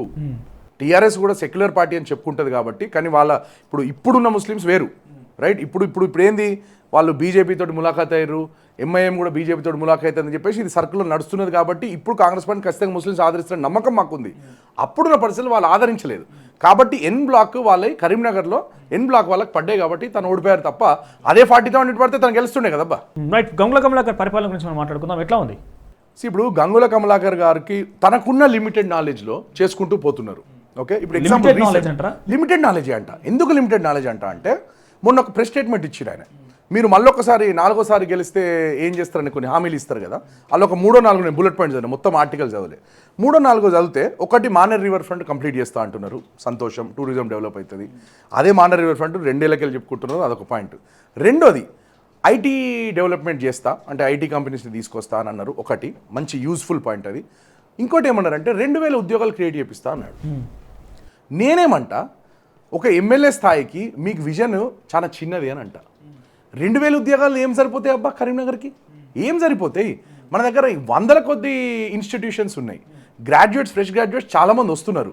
మీకు నిజంగానే ఒక గ్లోబల్ ఎక్స్పోజర్ ఉండో, లేకపోతే ఐటీ మీద పరిజ్ఞానం ఉండో, లేకపోతే ఇతర ఇండస్ట్రీస్ ఎట్లా తీసుకురావాలన్న ఒక నాలెడ్జ్ ఉండుంటే మీరంత అదేమంటారు అంత చిన్న హామీ ఇయ్యరు, రైట్? 2000 ఉద్యోగాలు నథింగ్ బ్రదర్. ఒక ఎమ్మెల్యే స్థాయి వ్యక్తి తనకున్న వ్యక్తిగత పరిచయాలతో ఒక 1000 ఇప్పించుకోవాలా. నువ్వు గవర్నమెంటే నీ చేతులు ఉన్నప్పుడు నువ్వు గెలుస్తావనే కదా నువ్వు పోటీ చేసేది. ఇప్పుడు మేమైనా పోటీ చేసేది, మా కాంగ్రెస్ పార్టీ వస్తుంది, గవర్నమెంట్ వస్తుంది, వచ్చినాక మేము మీకు ఇది పలానా చేస్తామని చెప్పాలి కదా. కనీసం ఒక 5000 10,000 ఉద్యోగాలు ఇప్పగలిగే కెపాసిటీ ఉండాలి. ఆ కెపాసిటీ నాకు ఉన్నది. ఎట్లున్నదని నువ్వు అడుగు. వ్యక్తిగతంగా ఇచ్చేటువంటి అవకాశం ఉందా, లేకుంటే ప్రభుత్వం వ్యక్తిగతంగా నేను లాస్ట్ 1 yearలో దాదాపు ఒక 100 మందికి across, not just Karimnagar constituency, తెలంగాణలో అక్రాస్ నా కంపెనీలో నేను పెట్టుకున్నా. నేను ప్రస్తుతానికి డైరెక్టర్గా ఉన్న కంపెనీలో నేను పెట్టుకున్నా. With records I can show. Okay, వ్యక్తిగతంగా ఒక జస్ట్ నా కంపెనీ ఇంకా రెఫర్ చేసిన పక్కకు పెట్టు. కాబట్టి ఖచ్చితంగా కరీంనగర్ కావాల్సింది ఏంటంటే ఇప్పుడు ఈ ఉపాధి కావాలి, ఉపాధి అవకాశాలు కావాలి. ఎడ్యుకేటెడ్ క్లాస్కి ఒకటి, నాన్ ఎడ్యుకేటెడ్ క్లాస్కి కూడా, మైనార్టీస్ వాళ్ళు చాలా మంది కూడా ఎడ్యుకేషన్ ఉండదు కాబట్టి, ప్రాపర్ ఎడ్యుకేషన్ ఫార్ములా ఉండదు కాబట్టి వాళ్ళని కూడా మనము ఎకానమీలో ఎట్లా ఇంటిగ్రేట్ చేయాలని ఆలోచించాలి. అరే 8,000 10,000 7,000కి పనిచేస్తారు బ్రదర్. ఇవాళ రేపు ఉన్న ఖర్చులకు ఏం సరిపోతాయి అవి? ఏం అంటే ఆయనకున్న లిమిటెడ్ విజన్ అని ఎందుకు అంటున్నా అంటే కూడలు డెవలప్మెంట్ చేస్తున్నాడు. ఒక ఏదో పనికిరాని తీగల వంతెన కట్టినాడు, పనికిరాని తీగల వంతెన కట్టినాడు. ఎక్కడ స్పాట్ పెరగలే కరీంనగర్లో చెప్తా బ్రదర్. ఇప్పుడు ఎక్కడైనా ఒక బ్రిడ్జ్ కడితే, ఇప్పుడు సిడ్నీలో మోస్ట్ ఫేమస్ సస్పెన్షన్ బ్రిడ్జ్ అంటే Sydney harbour bridge, world wide. అది ఫస్ట్ ఐకానిక్, అది ఒక 150 years బ్యాక్ కట్టినది. దాన్ని డైలీ కార్లు ఇటు నుంచి అటు, ఆ కార్లో బైక్లో బస్సులో వాటెవర్, ఫుట్పాత్ కూడా ఉంటుంది పక్కకు సపరేట్, దానికి వాడుకుంటారు. వెహికులర్ మూవ్మెంట్స్ కోసం మీరు బ్రిడ్జులు కట్టాలి. ట్రాఫిక్ కంజెషన్ తగ్గనికో, లేకపోతే కిలోమీటర్స్ తగ్గనికో, దేనికో. ఫస్ట్ ఆఫ్ ఆల్ ఆ కట్టిన లొకేషన్ రాంగ్. కేవలం తన సొంత భూములు ఉన్నాయి, సదాశివపల్లిలో తన బినామీ పేర్ల మీద భూములు ఉన్నాయి కాబట్టి దాన్ని ప్రమోట్ చేసుకుందామని పాత వరంగల్ హైవే కనెక్టివిటీ అనే పేరుతోటి అక్కడ పెట్టిరు. రెండోది నేనేమంటా, ఇప్పుడు వీకెండ్ మస్తీ అని చెప్పేసి ఒక ప్రోగ్రామ్ పెట్టిరు బ్రదర్. అక్కడ నువ్వు ఓపెనింగ్ అప్పుడు రోడ్ అంతా బ్లాక్ చేయి, బ్రిడ్జ్ అంతా బ్లాక్ చేయి, అట్టహాసంగా చేసుకో, ఎవ్వరు వద్దన్నారు, అది కావాలి, ఇట్స్ నీడెడ్. బట్ నువ్వు every weekend Saturday Sunday, right, official statement on record, government పైసలతో చేస్తున్న ప్రోగ్రామ్ ఇది. గంగుల కమలాకర్ వ్యక్తిగత పరిస్థితుడు కాదు. ఒక జిల్లా కలెక్టర్ ఉంటాడు, సిపి గారు పోతారు, అందరు పోతున్నారు. ఎవ్రీ సాటర్డే సండే డిక్లేర్ చేసి కూడా ఇప్పటికి ఆల్మోస్ట్ 2 or 3 ప్రోగ్రామ్స్ చేసిర్రు. వీకెండ్ మస్తీ అని చెప్పేసి ఒక స్టేజ్ పెట్టేసి ఒక కాన్సర్ట్, ఒక మ్యూజిషియన్ వాళ్ళను వీళ్ళు పిలిచేసి తను చేపిస్తున్నారు కదా. నేనేమంటున్నా అంటే మీకు నిజంగా బుద్ధి ఉందా అని అడుగుతున్నా. ప్రజలకు ఆనందాన్ని ఇవ్వడం తప్పు కాదు. అది ఒక కొద్దిగా ఎక్కువ ఫండ్స్ ఉన్నప్పుడు చేయాల్సిన పని అయిపోయినట్టుకి సరే ఉన్న దాంట్లో చేయడం తప్పు కాదు. మీకు నగరం నడిబద్దులో ఉన్న ఒక స్పోర్ట్స్ గ్రౌండ్ ఉండే, సర్కస్ గ్రౌండ్ అని, కరీంనగర్లో ఎవరన్నా చెప్తారు. దాన్ని మీరు మల్టీపర్పస్ పార్క్గా రీడిజైన్ చేసిరు, వాకర్స్ కోసము, చిల్డ్రన్స్ పార్క్ కోసము. అందులో ఒక స్టేజ్ కూడా ఉంటుంది, ప్రీ బిల్ట్ స్టేజ్ ఉంటుంది కాంక్రీట్ తోటి. దాంట్లో మీరు ప్రోగ్రామ్ చేస్తే పబ్లిక్ వచ్చి ఎంజాయ్ చేస్తారు. నడిబొడ్డులు ఉన్నది. మీరు కేవలం ఒక బ్రిడ్జ్ కట్టినాం, దీన్ని ఏదో యూజ్ చేసుకోవాలి అనే ఒక ధోరణిలో మీరు పోయేసి అక్కడ ప్రోగ్రామ్స్ పెడుతున్నారు తప్ప అదే ప్రోగ్రామ్స్ టూరిజం స్పాట్ ఎట్లయితే బ్రదర్ ఏమున్నదని అక్కడ టూరిజం చూడడానికి వస్తారు. వచ్చి ఒకసారి సెల్ఫీ తీసుకుంటారు. ఇప్పుడు దుర్గం చెరువు కాడ సస్పెన్షన్ బ్రిడ్జ్ ఉందబ్బా, దానికి బ్యూటీ ఎందుకు వచ్చిందంటే అది జబర్దస్త్ ప్రాజెక్ట్, ఒప్పుకోవాలి. చూడడానికి సూపర్ అనిపిస్తుంది. యాజ్ ఏ ప్రౌడ్ తెలంగాణ వాదిగా నాకు కూడా అది మంచి ప్రాజెక్ట్ అని నేను కూడా జోహార్ మూవ్మెంట్ కోసం కూడా యూజ్ అవుతుంది, వెహికులర్ మూవ్మెంట్కి యూజ్ అవుతుంది.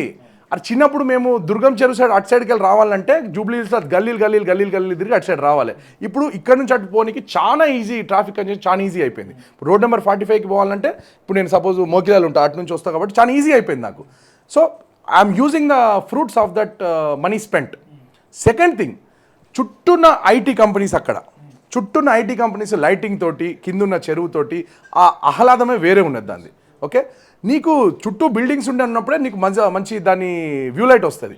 నీకు నిజంగా కేవలం ప్రజలను, ఒకవేళ నీకు నిజంగా ప్రజలకే ఒక తీగల వంతెన కావాలి, కొంచెం లైటింగ్ పెట్టాలి అనుకుంటే వెహికులర్ బ్రిడ్జ్ ఎందుకు, పెడెస్ట్రియన్ బ్రిడ్జ్ కట్టేది ఉండే. దాని లోడ్ వెయిట్ తగ్గుతుంది, లోడ్ వెయిట్ తగ్గినప్పుడు కాస్ట్ తగ్గుతుంది. నీకు ఓన్లీ ఎంటర్టైన్మెంటే చేసేది ఉంటే నువ్వు ఆ విధంగా పోయేది ఉండే. ఒక నేషనల్ హైవే కింద కట్టిన బ్రిడ్జ్ అది ఎట్లా మీరు యూటిలైజ్ చేస్తున్నారు? అసలు గవర్నమెంట్ వ్యవస్థ ఎట్లా ఒప్పుకుంటారో నాకు అర్థమవుతలేదు. Blatant misuse of power and machinery. Speaking about bridge, ఇది ఇంకా పరిపాలన గురించి ఎట్లా ఉండేది? ఇట్లా అభివృద్ధి మొత్తం కూడా సుందరీకరణ పనుల్లో కరీంనగర్లో వేగవంతంగా జరుగుతుందని ప్రతి చాలా సుందరంగా ఉన్నది, చాలా సుందరంగా ఉన్నది. స్మార్ట్ సిటీ కదా Karimnagar smart city, right. Last year November నేను ఒక స్టింగ్ ఆపరేషన్ చేసిన. స్టింగ్ అంటే ఏదో పెద్ద వేరే లెక్క అనుకోకూర్రి. 15 మంది యువకులం, 15 members యువకులం. నేను ఇట్లనే ఒక సెంట్రల్ పెద్ద స్క్రీన్ పెట్టుకుని నేను ఇంట్లోనే ఉన్నా. కానీ వీళ్ళందరికీ ఏంది, బైక్ మీద పోతూ వాళ్ళకి జస్ట్ వాళ్ళ ఫోన్లల్లో ఎక్కడ మున్సిపల్ సమస్యలు ఉంటే అక్కడ ఫొటోస్ తీయమని చెప్పిన. ఓకేనా? మున్సిపల్ సమస్యలు మీకు తెలిసిన సమస్యలే, డ్రైనేజ్ కానీ, రోడ్స్ బాగాలేకపోవడం కానీ. ఇంకోటి నేను స్పెసిఫికలీ చెప్పిన, ఎక్కడైనా వీధి కుక్కలు కానీ పందుల స్వైర విహారం ఉంటే వాటిని కూడా క్యాప్చర్ చేయమని చెప్పిన. కేవలం 2 గంటల వ్యవధిలో with proofs, with location of where it was taken capture చేసుకొని 340 చిల్లర ఫోటోలు ఓకే క్యాప్చర్ చేయగలిగినాం. అంటే వాటిని మీకు ఇప్పుడు I don't have it right in handy. దాన్ని మీరు చూస్తే నిజంగా మీరు అన్న స్టేట్మెంట్ మీరే వెనుకకు తీసుకుంటారు. ఒక స్వచ్ఛ భారత్ అవార్డు కూడా వచ్చింది. నేను స్వచ్ఛ భారత్ గవర్నమెంట్ వాళ్ళకు కూడా ఈ రికార్డ్స్ అని పంపించిన. ఓకే, వీళ్ళు అబద్ధం ఆడి, మేయర్ కానీ లేకపోతే అక్కడ ఉన్న స్థానిక మంత్రి అబద్ధం ఆడి ఇక్కడ పందుల రహిత నగరం రైట్ మీకు మళ్ళీ సిరిసిల్ల కనిపించాయి, సిద్దిపేటలో కనిపించాయి, కర్మాలో మాత్రం కనిపిస్తాయి. ఓకే, ఓ స్మార్ట్ సిటీ అంటే సిగ్గుపోతుంది. కేవలం 4 కూడళ్ళు అభివృద్ధి చేసి ఆ కూడళ్ళు కూడా బ్రదర్ ₹1 కోటి అయిపోయే పనిని 2 కోట్లకు చేయడం అంటే కేవలం జేబులు నింపుకునే ప్రపోజల్స్ ఇవి. ఆ కూడల సుందరీకరణతో నిజంగా మీకు టూరిజం డెవలప్ అవుతుందా? కాదు కదా. మీరు పోతుంటే ఓకే మంచిగా ఉంది అని అనుకుంటావు తప్ప మళ్ళీ తవ్వి చేసిందే చేసి ఇప్పటికీ 4-5 సార్లు వాటిని డెవలప్ చేసారు. అంటే అందుకే నేను అంటున్నాను లిమిటెడ్ నాలెడ్జ్. ఎక్కడ పైసలు కొట్ట, కానీ ఒక్క దాంట్లో మాత్రం ఆయన ఒక అపారమైన నాలెడ్జ్ ఉన్నది. డబ్బులు ఎట్లా సంపాదించాలి, ఏడ కొడితే పైసలు వెళ్తాయి, అలా మాత్రం ఆయన తీసుమార్కారు. రైట్. ఇక రోహిత్ రావు మీద ఒక ప్రధాన ఆరోపణ ఏంటంటే ఒక టూరిస్ట్ లీడర్, ఆయనకు అవసరం ఉన్నప్పుడు హంగామా చేయడానికి వచ్చి ఇట్లా వెళ్తూ ఉంటారు. ఇక్కడ కరీంనగర్లో పెద్దగా పర్మనెంట్గా ఉండరు, ఇక్కడ నాయకులకు అందుబాటులో ఉంటారు. ఒక ఆరోపణ ఉన్నది, ఏం చెప్తుంది దానికి? ఖచ్చితంగా ఖండిస్తా. నేను ఉండేది కరీంనగర్లో ఎంఎస్ఆర్ గారి భవన్లో, అంటే తన ఇల్లు అది, అక్కడే ఉంటాను నేను. ఏ కార్యకర్త అందరికంటే మోస్ట్ యాక్సెసిబుల్ లీడర్ ఎవరు కాంగ్రెస్ పార్టీలో అంటే నా పార్టీ చెప్తారు. ఎందుకంటే నేను నా రూమ్ లోపలికి ఎవరైనా రావచ్చు, అపాయింట్మెంట్ లేదు ఏం లేదు. నేను అఫ్కోర్స్ బిజీ ఉంటే మీటింగ్ ఉంటే బయట ఉంటారు తప్ప ఎవరైనా లోపలికి వాకింగ్ కావచ్చు. విలేజ్ తిరిగి గ్రామం 25 గ్రామాలు ఉంటాయి మొత్తం మన కాన్స్టిట్యున్సీలో, మొత్తం గ్రామం తిరిగి క్యాడర్ని మొత్తం మోటివేట్ చేసిన చరిత్ర మాత్రం నాదే. సో కాబట్టి మీరు అన్నది ఖచ్చితంగా. రోహిత్ రావు గారు హల్చల్ చేస్తున్నారు, హంగామా చేస్తున్నారు. ఒక్కసారిగా మీరు ఎంఎస్ఆర్ గారు మనోడు గారు రావడం కావచ్చు, లేకుంటే యూఎస్లో అబ్రాడ్లో జాబ్ చేయడం కావచ్చు, మీకు కొంచెం ఇంట్రెస్ట్ ఉండడం కావచ్చు, ఒకసారి వచ్చి కరీంనగర్లో హల్చల్ చేస్తున్నారు, ఆయనతో ఏం కాదు అని ఒక ప్రత్యర్థుల మాట వినిపిస్తోంది. మీరే కదా హల్చల్ చేస్తున్నారు, మళ్ళీ మీరే కదా నాయకులతో హంగామాలు చేయడం, లేకపోతే హల్చల్ అంటే చూపించుకోవడం. హల్చల్ అంటే చెప్తా, గంగుల కమలాకర్ ఏలు వెత్తి మాట్లాడే మాట నేను, దాన్ని హల్చల్ అంటే హల్చలే అనుర్రి. మొన్నటికి మొన్న బీసీ లోన్లు ఓకే 14 మందికి 14 మందికి స్పెషల్ కోటా కింద బీసీ వెల్ఫేర్ శాఖ మంత్రిగా తను శాంక్షన్ చేసుకున్నాడు, స్పెషల్ లోన్స్ కోటా కింద. ఒక్కటే ఒక వ్యక్తికి 50,000, మిగతా అందరికీ 3 లక్షలు లేదా 5 లక్షలు. ఎవరబ్బా వీళ్ళని మేము ఒక సోషల్ మీడియాలో మొత్తం రీసెర్చ్ చేస్తే అత్యంత సన్నిహితులు, కండువాళ్ళు కప్పుకోవడమే కాకుండా ఇట్లా చేతుల మీద చేతులు వేసుకొని తిరిగేటోళ్ళు, ఫోటోలు స్వీట్లు తినిపించుకునేటోళ్ళు, జై కమలాకర్ అనేటోళ్ళకు నువ్వు బ్లేటెంట్గా వాళ్ళు బీసీలే, వాళ్ళు కరీంనగర్ నివాసులే కాదని ఎవరు అంటలేరు. అంటే వీళ్ళు ఒక్కలే ఉన్నారా బీసీలు? కాంగ్రెస్ పార్టీలో లేరా, బీజేపీలో లేరా, న్యూట్రల్లో లేరా? అసలు పార్టీలో ఇచ్చిపెట్టబ్బా, న్యూట్రల్ బీసీలు ఎవరు కనిపిస్తలేరా మీకు? ఇది ప్రశ్నించిన వ్యక్తి రోహిత్ రావు. ఓకే, కాబట్టి హల్చల్ అంటే డెఫినెట్ హల్చలే. గంగుల కమలాకర్కి నిద్రపోవడం లేకుండా చేయడమే నా ఏకైక లక్ష్యం, ఆయన్ని ఓడగొట్టడమే నాకు ఏకైక లక్ష్యం. రైట్. రోహిత్ రావు గారికి కరీంనగర్ నియోజకవర్గంగా సంబంధించినటువంటి జియోగ్రఫికల్ సంబంధించినటువంటి నెంబర్స్ కానీ, లేకపోతే ఆయనకు కరీంనగర్ నియోజకవర్గ సమస్యలు గురించి చెప్పాలంటే ఏం చెప్తారు? బ్రదర్ ఆల్రెడీ సమస్యలు అడిగినా నేను చెప్పేసిన. 25 విలేజ్లు, ఒక మనకు మున్సిపల్ కార్పొరేషన్, ఒక మున్సిపాలిటీ, 11 వార్డులు ఉన్నాయి, ఇలా 59 వాళ్ళు. ఇంకేం కావాలి జియోగ్రఫికల్ నీకు? అంటే పూర్తి సమాచారం కరీంనగర్ సంబంధించి కదా. చిన్న రేడియస్ అబ్బా, చిన్న రేడియస్. కరీంనగర్ ఈ కొనాకే లేకుండా నువ్వు వాకింగ్ కూడా హ్యాపీగా చేయొచ్చు. చివరి 2 హై డెన్సిటీ పాపులేషన్ ఉన్న సిటీ. చివరిగా 2 ప్రశ్నలు. ఒకటి ఏంటంటే కరీంనగర్ గతంలో పార్లమెంట్ ఎన్నికల సందర్భంలో కేటీఆర్ గారే ఏకంగా టార్గెట్ చేసి అక్కడికి వచ్చారు. వినోద్ రావు గారు గెలుపు కోసం వచ్చినప్పుడు అక్కడ జరగలేదు. మీరు చెప్పిన విధానాలు కావచ్చు, గంగుల కమలాకర్ చేసిన ఇవన్నీ ఓకే. కానీ నేనేమంటున్నా అంటే ఈసారి చాలా టార్గెట్ కాబోతుంది కరీంనగర్ నియోజకవర్గం, ఎంపీ ఎలక్షన్స్ అయినప్పుడు కానీ, అసెంబ్లీ ఎలక్షన్స్ కానీ. అందరి టార్గెట్ సంబంధించి ఎట్లా ఎదుర్కోబోతున్నారు మరి ఈ యొక్క వారిని? ప్రతిసారి కరీంనగర్ అనేది చాలా ఇంపార్టెంట్ కాన్స్టిట్యున్సీ, అసెంబ్లీ కానీ పార్లమెంట్ కానీ. నార్త్ తెలంగాణ మొత్తానికి అదొక దిక్సూచి. అక్కడ గిట్ట కాంగ్రెస్ గెలిస్తే గన్ షాట్ రాసుకొని గవర్నమెంట్ ఫామ్ అవుతుంది. అంత ఇంపార్టెంట్ సీట్ అది, రైట్? సరే, కొద్దిగా టీఆర్ఎస్ బలహీనంగా ఉన్న ప్రాంతం నార్త్ తెలంగాణ కొద్దిగా బలంగా ఎక్కువ ఉంటుంది, సౌత్ తెలంగాణ తక్కువ ఉంటుంది. కాబట్టి కాంగ్రెస్ పార్టీ ప్రభావం సౌత్ తెలంగాణ ఎక్కువ ఉంటుంది. నేనేమంటున్నా, ఎక్కడైతే కొద్దిగా మనకు వీక్ ఉన్నదన్న కాడిని అక్కడనే కొడదాం వాళ్ళని నేనంట. కాబట్టి అందుకోసమే నేను టైము, ఇన్వెస్ట్మెంటు, రిసోర్సెస్, నా క్యాపబిలిటీస్ అన్నీ యూజ్ చేసి పార్టీ లీడర్లు అందరినీ కలుపుకుపోతూ ఇంతవరకే అంతమంది, కొంతమంది రారు, దాని గురించి మనం ఏం చేయలేము.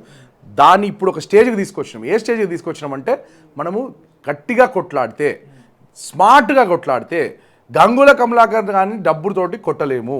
ఇది ఫస్ట్ ఆఫ్ ఆల్ ఇది ఆన్ రికార్డ్ మీరు పెట్టుకోరు. ఎందుకంటే అంత అవినీతితోటి ఉన్నాడు. ప్రజలకు మనం చెప్పాలి, ఆయన ఇచ్చే ప్రతి రూపాయి అవినీతి సొమ్ము. ఆయన 10 పెడితే మనం 5 పెడదాం, ఓకే? ఆయన 10 లక్షలు పెడితే మనం 5 లక్షలు పెడదాం ఎలక్షన్ ఖర్చు. కానీ ఇది అవినీతి సొమ్ము. కానీ ఏమైనా కూడా డబ్బులతో ప్రజలను కొనాలి. వాళ్ళు 10 పెడితే మీరు 5 పెట్టినా కూడా నేను ఏమన్నా 10 లక్షలు 5 లక్షలు అన్నా. ఇప్పుడు ఎలక్షన్ ఖర్చు కాదా? ఎలక్షన్ ఖర్చుకి అవుతుంది కదా. ఎందుకు బ్రదర్ టైంపాస్ మీడియా ముచ్చట్లు కాకపోతే ఎన్ని కోట్లు అవుతున్నాయో మీకు తెలియదా, నాకు తెలియదా? అసలు ఇందులో మాత్రం ఒక పాయింట్, ఎలక్షన్ కమిషన్ అనే వ్యవస్థ కుప్పగూలిపోయింది, కంపల్సరీ కుప్పగూలిపోయింది. ఈసారైనా ఏమైనా చేస్తారంటే నాకైతే నమ్మకం లేదు. ఇక చివరికి ఒక ప్రశ్న ఏంటంటే, ఇది మిమ్మల్ని బాధ కల్పించవచ్చు, దీనికి సంబంధించి మీ సమాధానం కూడా చెప్పాలని మేము ఆశిస్తున్నాం. రోహిత్ రావు వినోద్ రావుతో కొంచెం కాంటాక్ట్లో ఉంటాడు, ఎందుకు? అది కూడా మీరు చెప్తా, నేను చెప్తాను. రాజకీయంగా కొంచెం అదే బ్రదర్, మీరు ఆ క్వశ్చన్ ఎందుకు అడిగిరో మీరు మీ అంతరార్థం అడిగి నాకు చెప్పు, ఇప్పుడే ఆన్సర్ చెప్తా. రాజకీయంగా ఒకవేళ అవకాశం వస్తే అని జంప్ అంటే వినోద్ కుమార్ రావు, రోహిత్ రావు అనే కదా మీ డౌట్? రాజకీయం కూడా వెతకడం కోసం ప్రయత్నం చేస్తుంది కాబట్టి రోహిత్ రావు అవసరమైతే అవకాశం తీసుకుంటాడు. ఎవరి దగ్గర? బీఆర్ఎస్ పార్టీకి వెళ్ళేందుకు. బ్రదర్, బీఆర్ఎస్ పార్టీ పోయేదంటే ఎప్పుడు పోవాలి? తెలంగాణ మూమెంట్ పీక్లు ఉన్నప్పుడు ఎట్లయితే కేటీఆర్ గారు వచ్చి ఒక పారాషూట్ లెక్క వచ్చేసి ఇట్లయితే ఎమ్మెల్యే అయిపోయింది, ఇట్లయితే మినిస్టర్ అయిపోయిండో, ఎంఎస్ఆర్ మనమడిగా లేకపోతే ఎంఎస్ఆర్ కుమారుడిగా మా నాన్నకు రెడ్ కార్పెట్ ఇస్తుండే. కరీంనగర్ అంటే కరీంనగర్ ఏదంటే అది ఇస్తుండే. అప్పుడే మేము పోలేదబ్బా. మాకేం పని అబ్బాగా చిన్న రీజనల్ పార్టీకి పోనీకి? నేషనల్ పార్టీలో పుట్టి పెరిగినాం, నేషనల్ పార్టీలో ఉండే వ్యక్తులం. వినోద్ కుమార్ గారు వ్యక్తిగతంగా నాకు పరిచయం. నార్మల్ నమస్తే అంకుల్ అనే అంట, నమస్తే అంకుల్ అంటే నన్ను వయసులో పెద్ద కాబట్టి నమస్తే అంకుల్ అంటే నమస్తే, అట్లా అని చెప్పేసి ఏదో సంబంధం ఉందనడం చాలా తప్పది. రైట్, రాజకీయంగా కాంటాక్ట్లో ఉన్న విషయం వాస్తవం అంటారా? 100%. రైట్, మొత్తం మీద ఎనీవే ఆల్ ది బెస్ట్. కొత్త రకమైనటువంటి యువ నాయకత్వం అయితే కరీంనగర్ ఈసారి చూడబోతుంది. ఒకవేళ నిజంగా టికెట్ కనుక వస్తే మీరు చేసేటువంటి అభివృద్ధి కార్యక్రమాలకు సంబంధించి మనం డిఫరెంట్గా మాట్లాడుకుందాం. ఎటువంటి మీరు కార్యాచరణ తీసుకోబోతున్నారు, అట్లీస్ట్ ఎలక్షన్ సంబంధించి మేనిఫెస్టో ప్రత్యేకంగా ఏముండబోతున్నారు తెలుసుకునే ప్రయత్నం చేద్దాం. Anyway all the best sir. Thank you. So ఇది రోజు స్పెషల్ ఇంటర్వ్యూ. తిరిగి మరో ఇంటర్వ్యూతో మళ్ళీ కలుద్దాం. Till then keep watching Telugu Velugu. Thank you.